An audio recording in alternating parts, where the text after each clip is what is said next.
is a great way to spend my evening. Sun's going up. There's a big maple tree on my property. That thing's huge. Sun's going down. Walk my property. 4th of July weekend. Didn't really want to go anywhere. Be around people. Could have went to some fishing spots. I went and visited an old friend, which is crazy. It actually was my dad's old friend. And when I was a kid, he's one of the guys. It's a weird sounding animal. Who taught me how to salmon fish when I was a kid. But he was only like 10 years, 15 years older than me. So he actually tracked me down. True story. This dude always wondered where I was, and I always wondered what happened to him. He knew nothing about my past life, crime, organized crime, none of that. He just was like friends with my dad, fishing buddy. They met when they were all ice fishing on Lake St. Clair, and they became buddies and went fishing. And then during salmon run, my dad started taking me, because I didn't ice fish, I didn't like it, it was always cold. In the salmon run, he would take me up there, and I'd meet this guy and hang. He was funny, kind of young, slick, funny dude, good-looking guy, real handsome. And then years went by, he taught me how to snag salmon, which is funny. So then he says, one day I'm watching videos on YouTube, and it's a fishing video. I see this guy, Gunnar Lindblom. He's like, he messaged me, he says, hey, if your dad's name was George, I think I know you. And I go, is this Mike? He said, yeah, because he had a hard name to pronounce. I never even knew his last name. I go, you got to be kidding me, man. Dude, I've been thinking about you for years, bro. Like, wondering where you're at, what happened to you. I only saw him after I was like 10, 12 years old. He might even see this. Mike, what's up, buddy? Thank you for the cannolis. Awesome, dude. And he brought me walleye. Brought me walleye and cannolis. What a freaking soldier this guy is. But, so only other time I saw him was when I was about 19 years old, 18, 19 years old. I was at the beach. He was out laying out at the beach, and I walk and I see him. I recognize him. I hadn't seen him in 8, 9 years. You know, and I go, what's up, Mike? He's like, yeah. He's like, I was all big. I was all buff, big bodybuilder, ripped up. He couldn't believe I'd grown up. I was a man. And that's the last time I ever saw him was at the beach. He was laying out on the beach. And so all these years go by, and he finds me. And then he starts watching videos and stuff. He kind of knew a little bit about I don't think he knew anything like my mom's family. He knew my dad was an idiot, drunk and idiot. But all of it, you know, my history came to light. He was surprised by that. I think he bought and read my books. Was very impressed by that. Anyways, his mother lives up here. So I got a call yesterday. He's like, where are you at? I'm like, in the house working. What's up? He's like, bro, I'm in your driveway. Just pulled up. I got something for you. I'm like, you brought me cannolis and Vitos? He starts laughing. So I go out in the driveway, and there he is. He's got a half a dozen cannolis and some fresh walleye. Well, they weren't fresh. They were frozen, but he caught them. And he gave me which is a big deal to me. That's a big deal. I don't get Vito's cannolis, and I don't get fresh walleye ever. So that was a huge, thank you, bro. You're the man. But anyways, his mother lives up here, and he wanted me to see her property. And I want to go check it out. So she lives about 15, 20 minutes from me. And oh my goodness, talk about spectacular property. She has 160 acres, big, massive property. Went walking the trails. It's all grown up because his dad died in 2007. So nobody's been maintaining the trails. Like this is the trail here where I'm on. This is the back of my property. You get a flute bird? Yep. You hear that? That's the sound of a flute bird. Sounds like a flute. So, anyways, that's it. So I'm just out here walking my property, kind of peeping out the scene. This is a buck travel route in the fall. They always beat up these pine trees that come through here and rack their racks through these trees. There is a trail here. This tree here was beat up right here by a buck last year. Broke all the branches off of it. But this trail wraps around through my neighbor's property. And then this is my other neighbor behind me. And this is my property this is essentially the property line of my property. You can kind of tell where the two properties meet. It's a different type topography because the logging has been different. Trees are bigger, nobody's logged here. So like these bigger trees are essentially the property line, where this is mine. It had been logged not that long ago, although that big tree right there is probably mine too. So I wouldn't mind coming to transplant some more of these pine trees. Just not entirely sure they're mine, so I don't want to start pulling them off my neighbor's property, which I don't really care. But this is a big berry briar right here. I'm probably gonna get covered in ticks. Let's go back through here, through the briar. Like this would be a perfect tree to transplant. I don't know why I didn't grab that one. I want to get some of these other big trees, but probably getting Dan over here with his backhoe ain't gonna happen anytime soon. It's a pain. I'd have to dig these things out, which is that's interesting. Those are like red pines. Rotten stump. Look at that green bug. You see that? So this is a berry briar. This is the kind of tail end of it. Soon I'll come back here with a weed whip and I'll weed whip the trails through. I actually had Dan dig out this hole right here, and I was gonna put a tarp in there. I was actually hoping it would hold water, but it didn't. But if I put a big tarp in there, it will hold water. And all these berries, the bears love these berries. I'm probably covered in ticks right now. It's crazy. But yeah, so I'll weed whip all these trails that'll direct I got a ground blind over there, you can see it. And I'll direct the traffic through here. Actually, I did make a different watering hole. Let's go check it out. See, I'll come back in here in like a month and whip these trails in perfect, so the deer will use them, because they always take the path of least resistance. So if I put there's my watering hole. So this is a very commonly used thing. Look at this. There's a little plow. If I knew how to hook it up, I could put it on my four-wheeler. This old plow that you can somehow put on the four-wheeler. I don't know how, and I don't know how it got here, but back here, there's an Indian burial ground over here somewhere. I'm not joking, there's a huge mound of rocks. I don't know what the heck put it there. It's kind of creepy. My wife says Hoffman's under there.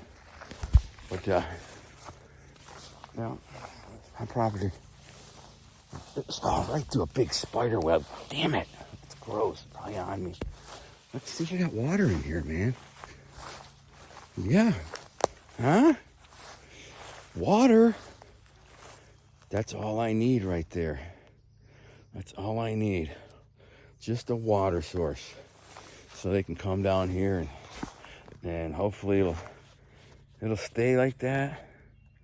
And but the deer can walk right down, get a little sip of water, and have a place to go. That's why, like, if they're bedding back in here, they won't have, the nearest watering hole is like a half a mile that way on my neighbor's property.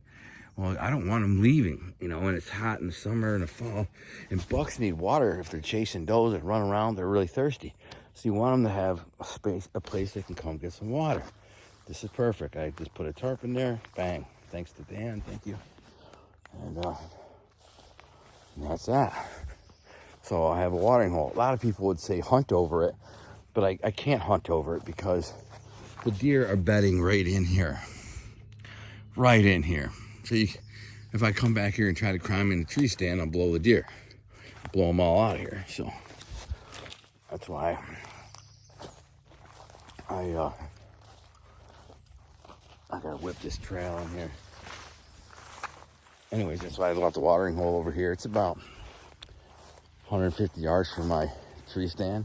But look, these are all deer beds. You see how it's all blown down right here? Where they're in here laying down. Look at it. You can see all that. Like I said, this is where they lay down. So everything I do on this property is designed for a big pine tree that fell over, rotten. It's crazy, you can smell it, the pine. I gotta start cutting down soon some of these ash trees. I got a bunch of ash trees actually doing all right. There's quite a few ash trees that they're like half dead, but half alive. For example, I mean, that one's doing good. And that one's doing good. And that one's still alive. And that's, I got more live ash trees than I thought.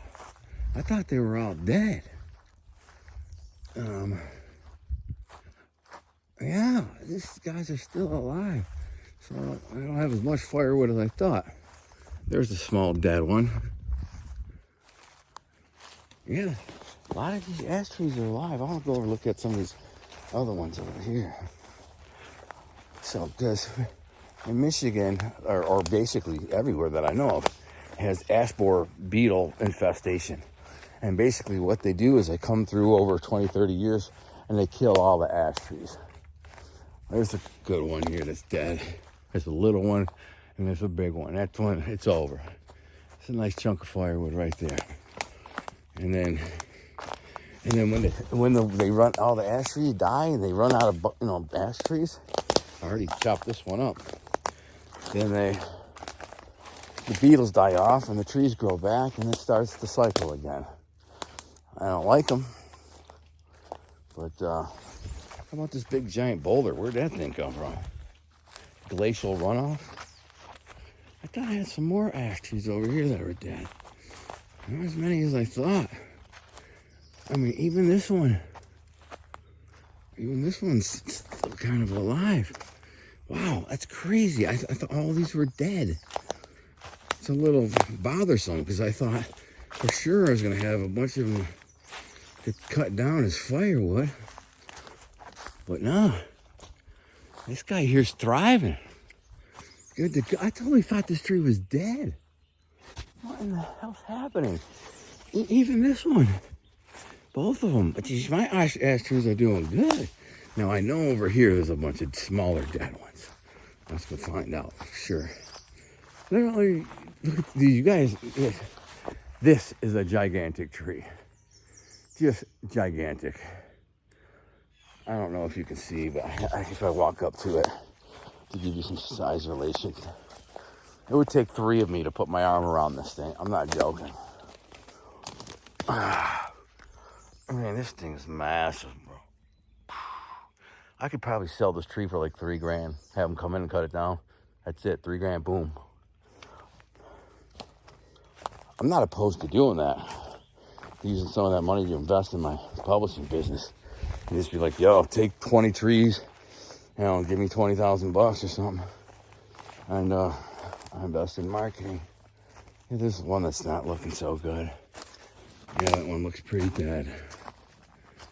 I mean, it's got a little life to it, but not much. It's a big tree, too. A lot of firewood. It's hanging in there. It's a couple years away from its death throes. But at that point, I might as well cut it down. Man, this is crazy, man. I literally thought all these ash trees are dead. They're not. I mean, they're all alive. I literally kind of bummed out now. Because you're happy that they're alive, but this deer trail, this is my main berry briar. I'll show you how dense it is with berries. This is what the bears are. That's a giant beech tree right there that broke off and died. I could probably chop that up for firewood too. Now, look at these deer beds. This is all deer bed here. Now, this is my briar. I got a deer blind over there, on the other side of the briar. I'm not going to go through here to get to it. These are solid black berries. They're not blooming the berries yet. They're starting to get there. But it goes for like 200 yards that way, 50 yards that way, another like 150 yards that way. It's solid berries. And in the fall, the bears come in here and they just eat, sleep, poop, eat, sleep, poop. You can actually see where they're going along the edge. They don't want to go in there too. It's all pickers. So they don't like it. I mean, they don't get hurt, but they hit their nose or eyes. So they eat along the edges and then they just go to sleep, get up and poop. And you can see where they're bed because they crush over all the grass. And then they get up, sleep, poop. And there's deer beds in here too.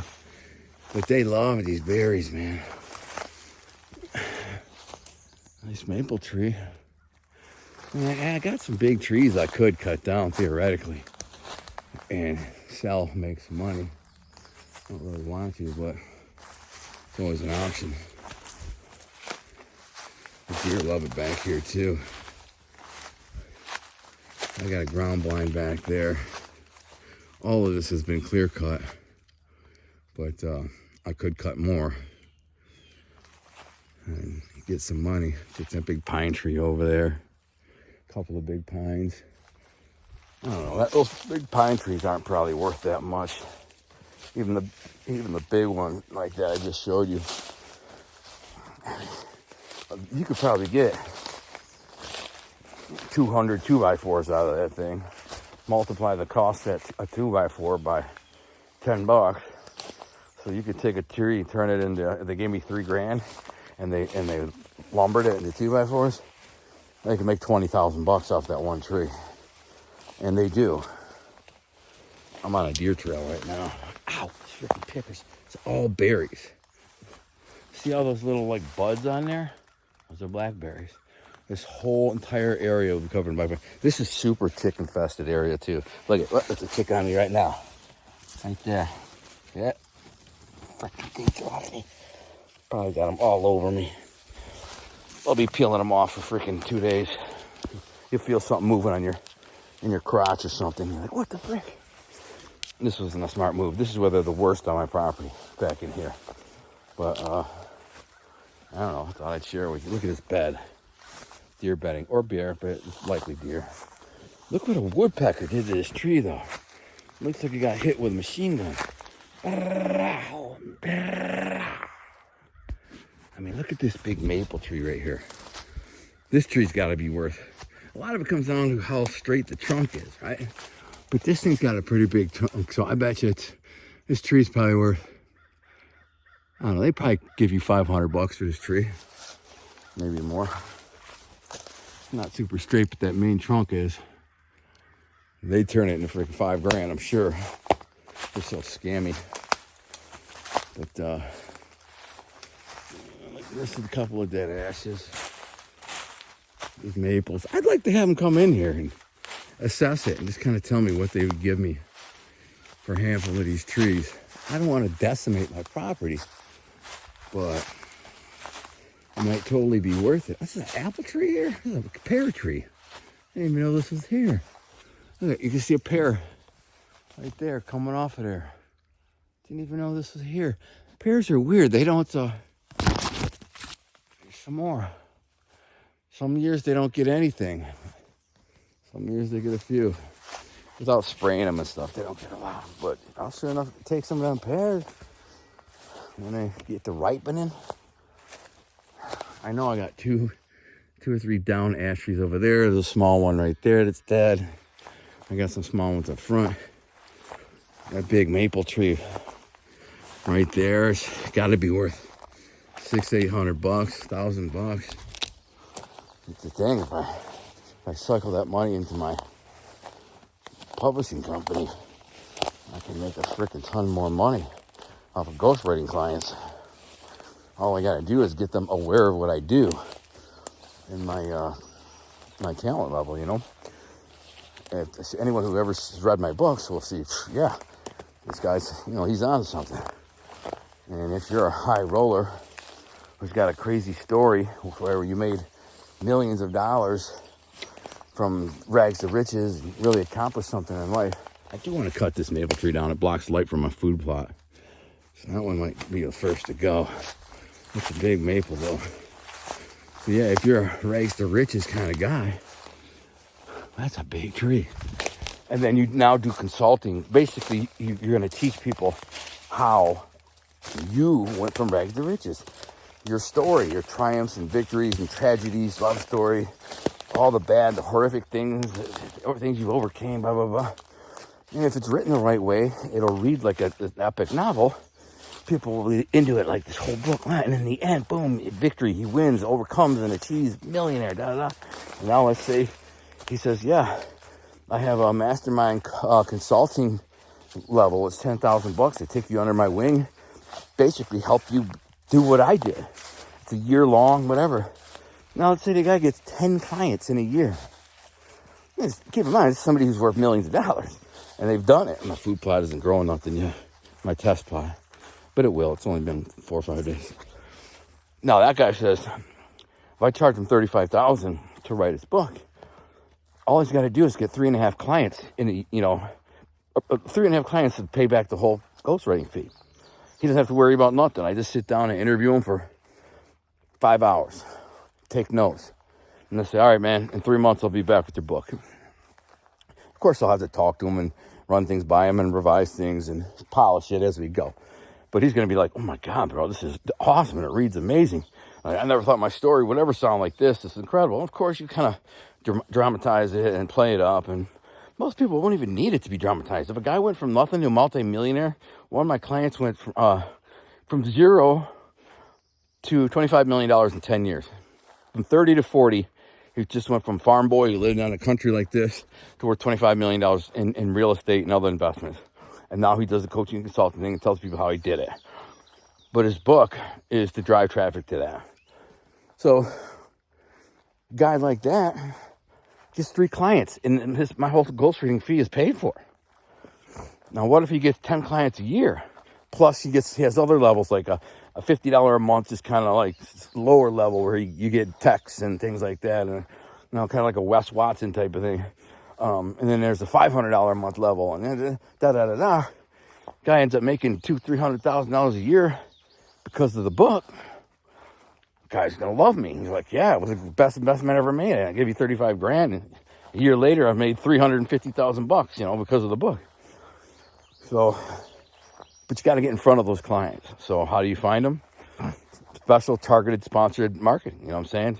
So you hire a company that'll go get the emails of all these thousands and thousands of people in a tax bracket of, 7 figures annually. And then they'll message I'll have a template, like a promotional email template, and I'll give it to them and be personalized and make it sound like it's coming from me. And then they'll blast it out to thousands of these people. And a lot of people who are in that tax bracket and who've done this type of thing, they're very, I don't want to say narcissistic, because in order to achieve something great, you actually have to be narcissistic. You have to believe in yourself in a way that other people will never believe in you. So that can be considered narcissistic. It's more not self-inflated or self-bloviated. It's just really very confident. But they also love to tell their story. People who have accomplished this, they want to tell people the story. But not just so they can say, oh, look at me, I'm awesome. Look what I did. They genuinely want to help people. They want to tell people, like, listen, I did this. You can do it too. If I did it, you can. And that's kind of how I am with my life now. I'm not rich or nothing, but, this is how I cap my evening. It's a pretty nice life, considering it's 8 years ago I was locked in a cage, and 15 years ago before I met my wife and my books and all that, you'd think I had no hope. I had no friends, no family, nobody waiting. I had nothing. Now today I have a good life. I'm happily married. I have a couple businesses, and I get to work with people like this. And I always want to inspire people. Look how good my clover's doing in here. All through here. But these daisies are overcoming. Tons of clover though. So, people who are successful in life usually want to help people. And that's why they start coaching and consulting. A, it's easy money. B, they enjoy it. C, it actually is helpful. So how can we get your story into the lap of people who need your help? There might be people who are struggling right now and they're making $100,000 a year, but they're like, I know I'm worth so much more than this. I want to be that guy who's making millions of dollars. How can I do it? They buy this guy's book, they read it, it's compelling, it's powerful, it's emotional. And at the end, the guy says, listen, if you're serious, invest in yourself. It's 10 grand. I'll take you under my wing for 12 months and I will help you get there. Connect the dots. I will connect you to the right investors, the right network, the blah, blah, blah, blah. And your 10 grand, you could turn it into millions of dollars and do what I did. I am going to give you the blueprint. I am going to give you the manual of how to do this, how I did it. Sign up for my master class or whatever. So these people actually, are willing to do this. And that's what I'm saying. You get people with really good stories who've achieved a lot, and they're just like, 25, 35 grand is not even that much. Honestly, I should be charging way more than that based on my skill level, but I'll get there. After I get several more major victory, these type of books on the map, and I can have a testimony of guys saying, yeah, Gunnar wrote this book, in the first 12 months, I made $180,000 or whatever. Then I can tell the client, listen, it's 65 grand to write the book, but it's going to be worth it because you're going to make $180,000 in the first 6, 9, 10 months, whatever. Then I can get to the point where I'm charging, $100,000 to write a book, because I'm that good at what I do. I'm not saying I'm the greatest at much. I'm not really good at much. But that's the one thing I am very good at, delivering a great epic story. And people hear me tell stories on YouTube, and they hear me, blabbing about my life story on YouTube. My life wasn't that compelling. It wasn't that remarkable. Just another freaking scumbag in the street. I had a couple of mob ties, did a few things for the mob. That's nothing. Read my books. If you read my books, I promise you, you won't even remember the Gunners telling war stories. You're like, I forgot I even did that. But these books, man, oh my goodness, this is the next Godfather, and this is that. So I have a natural ability to take a story and deliver it in a really compelling way. Now, everybody's not going to have to be a king like my book story, but they could have a good story, and I can make it great. And then, boom, and have them sell. Anyway, so if you're a guy out there who's had massive success, or even if you haven't had massive success, and you just want to tell your story and get your story out there, I'm your guy. I'm not going to be cheap. Like I said, my fee starts at 25 racks. That's the going rate, man. It is what it is. It takes me 3 or 4 months to write the book. But when I'm done, it's a masterpiece. You don't have to do nothing. That's already published. I hand you the book and say, go, start marketing, get it out there, and you can start clocking on consulting, coaching, training mods. You could be a personal trainer. One of the guys I'm working on signing is a ultra marathon runner at 60 years old, 100-mile marathons. He was a software engineer for 40 years. Brilliant guy, doctor, I know what I'm saying. And now he's, that's another client. I'm supposed to have a call with him yesterday. But, it's holiday weekend, so I just let it go. But he's this kind of famous doctor from Detroit, too. And now, he's got a TV series coming out on him. It's crazy. But he's already loving the whole idea of me writing this book, loving it. So, boom, easy money, bro. And if you're one of those people who have a great story you want to tell, I'm here to tell it. But it's not going to be free. But, like I said, I'm very, very good at it. And that's all I'm really good at. Everything else, not really good at much. I'm not. I'm a good fisherman. I'm good at fishing. Working on cars, building things. Basically anything else I'm not good at. I was a pretty good fighter when I was young. I was pretty tough. I legitimately was good with my hands. I'm an old man now. Don't care about fighting. But that's one of the things. I was a good athlete. I was always a good athlete. Any sport I was good at. I was great at football and baseball. But, you lose that by the time you're 30, 35 years old. So past that, I've never been good at anything but telling a story, a great story. And telling it verbally is not what I'm good at. I'm okay at it. I do a good job in entertaining people. But if you read my books, if you just take the time, buy and read my books, I promise you're going to remember this video and go, Gunnar was saying that on his video, and he's like, this sounds like he's just self-inflating and bragging or trying to commit. So I went, what the heck? I jumped in, I bought both books. They're $50 for the set, blah, blah, blah. Then I sat down and read them. And you'll say, they changed me. That guy is the truth at that writing thing. And if I was ever going to have a guy ghostwrite my story, that'd be the guy I have do it. So that's the thing. I do have that going for me. Any of these clients who are pursuing me or I'm pursuing them, I had one today. I had a Zoom call with a guy for an hour today. And he wants me to help him publish and coach him in the writing, coach him through writing his book and publish it for him, which is not something I'm really, it's like $5,000. All right. So not that much work, but I mean, he can't afford to ghostwrite. But at the end of the day, I just say, hey, listen, if you need evidence of what I do in terms of my curriculum vitae, my body of work, my resume, simply read my books. That's the first assignment I give all clients in publishing. Just read the books. That's it. All you got to do. And as you read them, note how I deliver dialogue. Note how I transition narrative. Note how I develop a character. Note how where I introduced the love interest. Note where the main conflict is. Note where I bring in the subplot. Note how I speed up towards the resolution. Note how the resolution is jaw dropping. Make note of all these things. Make note of how descriptive I am and how I emphasize emotion without verbally or writing emotion. You can display emotion through actions, but you have to write it, not tell. Show, don't tell. Anyways, if you read my books and take note of all that stuff, you're gonna get to the end of the book and go, Gunner, man, you're the man. Like, let's rock it out. And that's what I tell these guys. Just read the book. I don't care if it takes you 2 months. Read the books. They're long. They're 550 pages. When you're done, get back. If you have any question about me as a writer, I just say, just read the books. Take your time. Enjoy. When you're done reading them, just come back and tell me what you think. And every single person who's done it, they came back and went, oh, you're the man, bro. Let's rock. So, if that's you, let's grind. Just saying, let's get this money. I'm out.